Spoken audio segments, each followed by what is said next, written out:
Very warm welcome to the program सवाल जवाब। आइए रेहान शेरवानी साहब से कुछ अशार सुनते हैं। जी सर।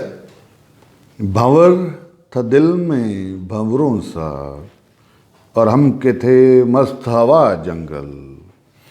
अजब से बजते थे दिल में जल तरंग, और हम थे कि अजब मस्त खुशबू जंगल। दिल के था बंस बागों का, और हम के थे उसमें मस्त पवन। दिल के था मस्त चरागों सा, और हम थे इसमें एक जंगल पवन।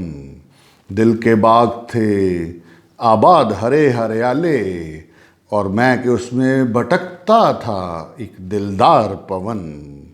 दिल के जंगल में के खुशबू थी हर पल, और मैं के था एक मस्त जंगल पवन।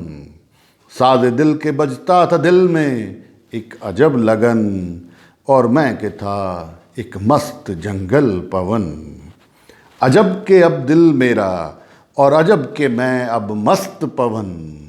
अजब के अब मैं, और अजब के अब मेरा रंग पवन।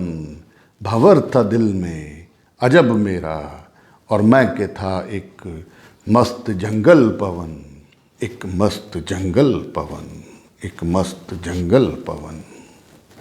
इसके साथ ही अपने मेजबान सुहेल मामू का को इजाजत दे। अल्लाह हाफिज।